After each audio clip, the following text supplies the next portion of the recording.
Hi everybody, welcome to the D&D basement. D&D Paladin NJ here over here. Happy to get you again, to see you again. Today we're gonna talk about the preparation of being a DM, or preparation of a session, as many other people call it. We'll show you how it's easier than you think it is, because about 30 years ago, we had much less software to help us, much less help on the matters. But today, you'll see that it's much easier to do anything, and we'll go around to the preparation of a session, or how to be a good prepared DM.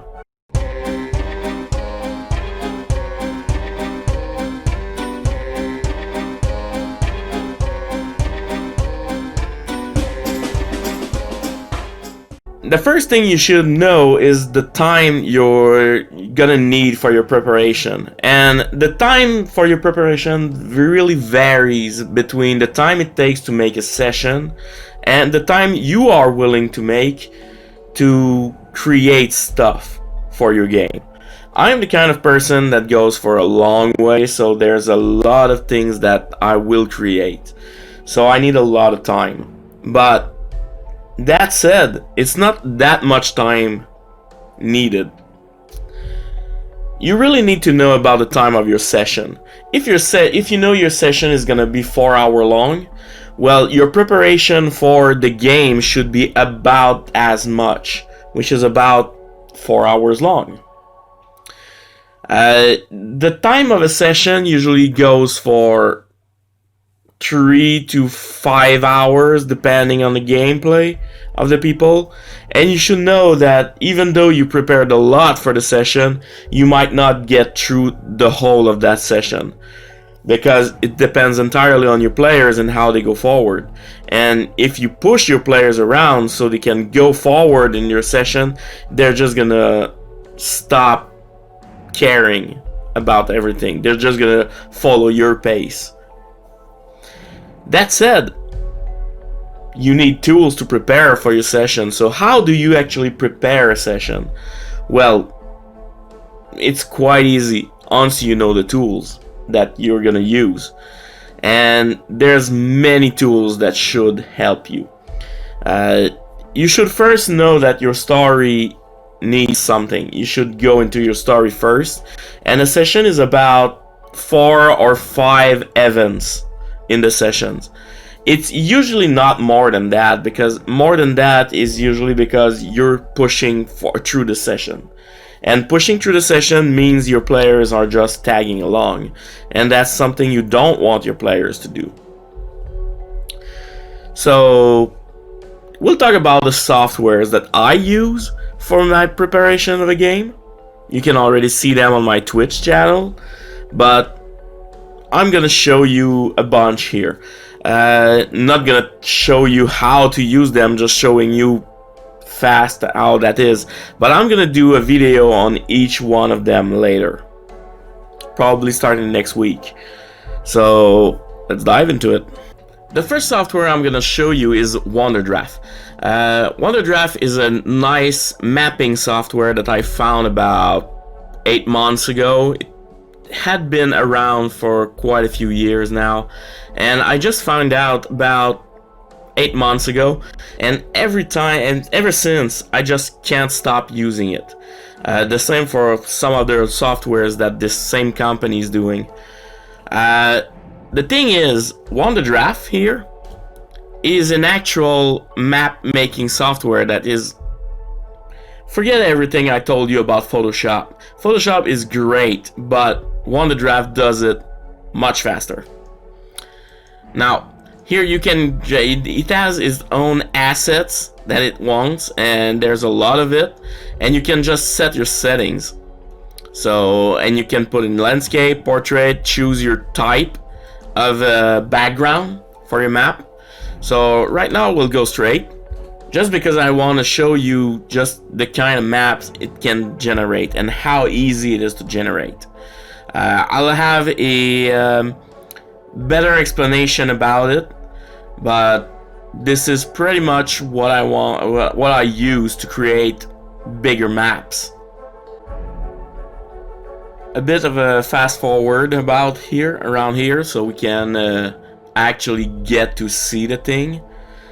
Because I have a lot of assets, so now it's harder for me to just do something.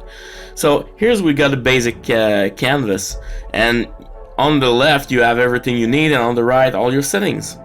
And what the first thing you want to do is create waters. So let's say we want just regular water, or you want to create land, which is quite easier to do with lands. So let's just rise as if this is all water right now, and what we want is to increase the brush size right now, and maybe more than that. Let's say so we want to do something big, so let's go for 400. We can't, okay. So the first thing you want to do is just move around and just paintbrush your what you need. This image is quite big right now, that's why it was pretty much way too big, and I can't seem to go beyond this kind of brush, which really sucks. So we're going with a bigger brush, and you can just paint your land. Literally, you just paint your land the way you want it to be. And if you want to get the edges better, you just lower the raise, and it will just lower it back to water. And this map can do a lot of things. There's a few things you can do. You can even go into generators. You can even put it into generators, which allows you to actually generate a map all by itself. There's a lot of things you can do with that software, and I'll show you something that I did with it, just to prove you that what I'm saying. Here's a map that I did with Wanderdraft, and it's awesome to actually do things like this because it's easier after that to just do this. And this I did in about, I'd say about 30 minutes. Usually with the Photoshop and the way I was doing maps, I would take about an hour or two to do things the way I wanted, and it was nowhere near this good. It was nowhere near this good. So yeah, Wanderdraft is a great tool for itself. And there is also its counterpart. There's another software called Dungeondraft. They're not really, oh, they finally got to 1.0. So they're finally officially available now. I'll have to download that. But here's it is, it's about the same thing. They just do things the other way, and they actually, let's say you have a 55-inch TV, you can create a map for that 55-inch TV and just put miniatures on it. It's right there for that. So let's load let's load the map. Again, I have a lot of assets, but this one loads faster. So you have your map, and what you do is just you can start building the buildings and the likes. You got the wall, portals, you got caverns if you need to, you got pattern shape tools if you want to redo the floor, you got the ceilings if you need. But the first thing I could want is, let's say I want a rocky terrain. So I'll go for rocky terrain, and let's say that I want snow. I can just put snow and then just start moving. And here I go, I'm putting snow. I'm putting snow where I want it to be. And that's about it.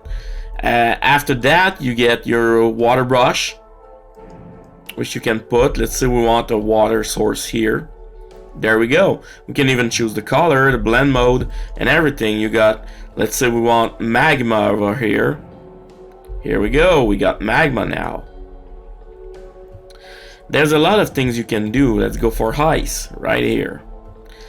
Well, now it's below the ground because I decided to be below the ground. Let's put it on top. There we go. And that's pretty much a nice software if you want to do combat maps. A good example of that would be these maps. My players were on boats, and I decided to create a boat. And I did all the layers of the boat on that map. And when the fight broke out, I just got that map. I just got that map, and that was it. Another map I did for them, that I did for a lot of these things. I was trying something. They were on a bridge. I was trying to do a top view and a side view, and the side view is kind of rough. It's not really working. The map is not doing for that. But there we go. We had another map. I wanted to create a city, so I did. And I created a city with it, with the buildings and everything. And if they needed a fight, I could just zoom on the place they were, and that was it. There's a lot of things that can be done. Again, another map of a city I did with Wanderdraft, just in case they were gonna fight or anything. It was kind of easy, and that's pretty much what the software is all about. There are other softwares that you need to know that you could use. In them, they're web based though. You got Grid Mapper. Grid Mapper is a software that just goes, you just create your map, but square by square, and it's basic maps, as you can see. So let's say I want, you have to go with your arrows. But Grid Mapper is one. You got Dungeon Fog, which allows you a lot of things to do, and it's pretty much a web-based software that allows you to create maps and have Dungeon Fog.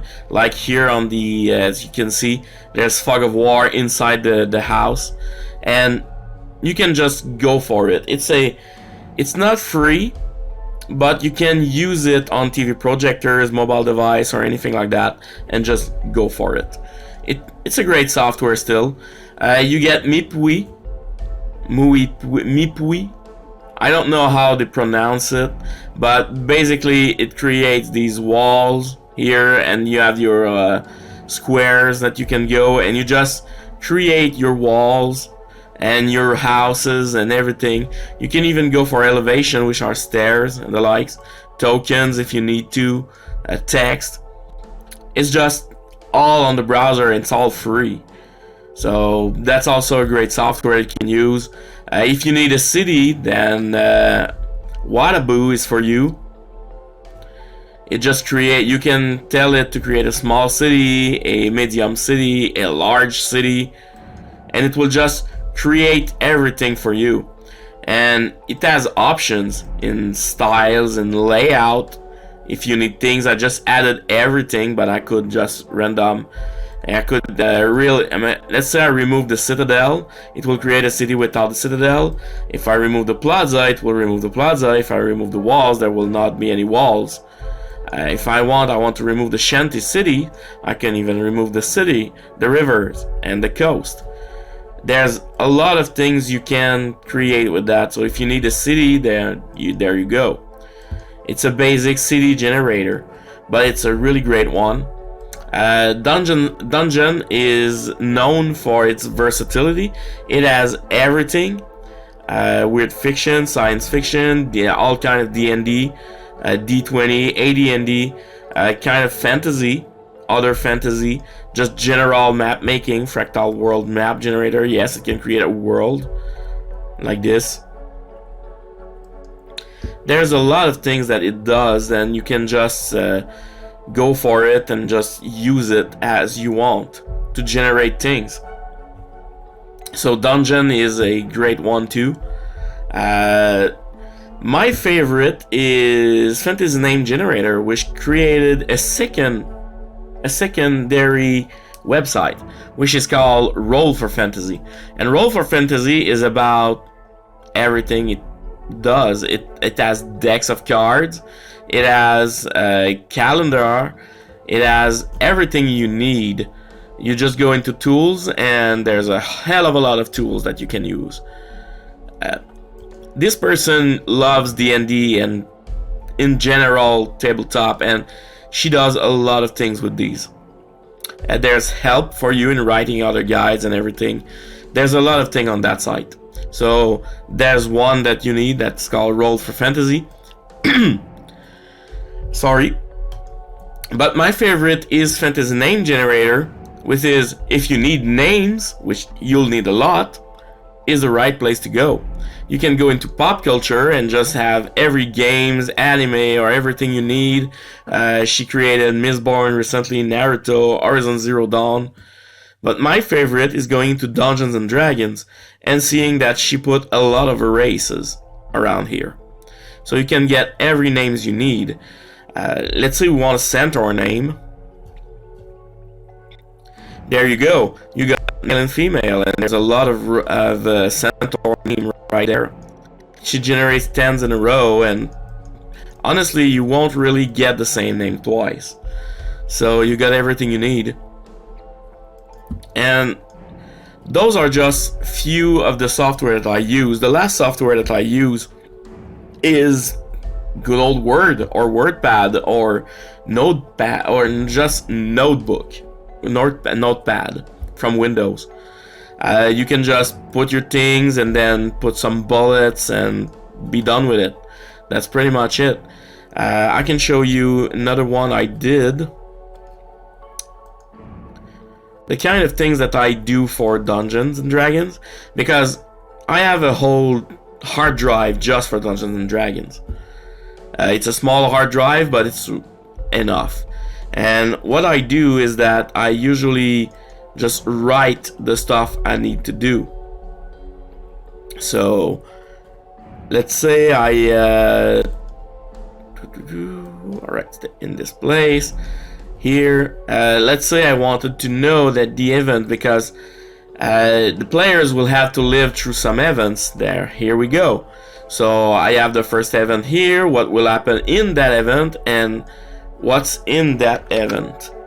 Like here, the things that happens in those events, and I'm just going through that, and that's how I do things.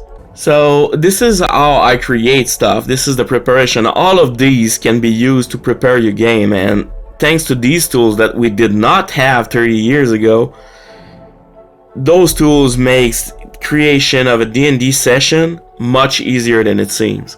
So it's really not hard to be a DM.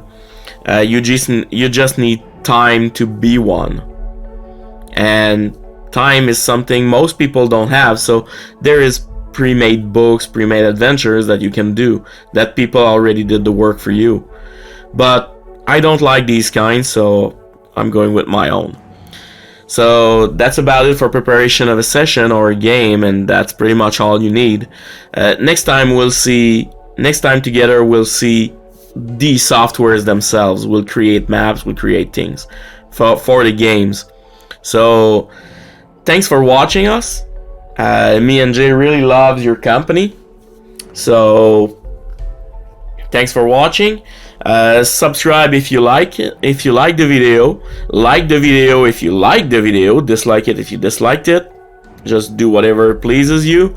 And don't forget to hit that notification bell, so every time I release a video, you are notified about it. So comments if you need one, if you need to. I really like comments. I will answer them. And again, thanks for watching. See you next week.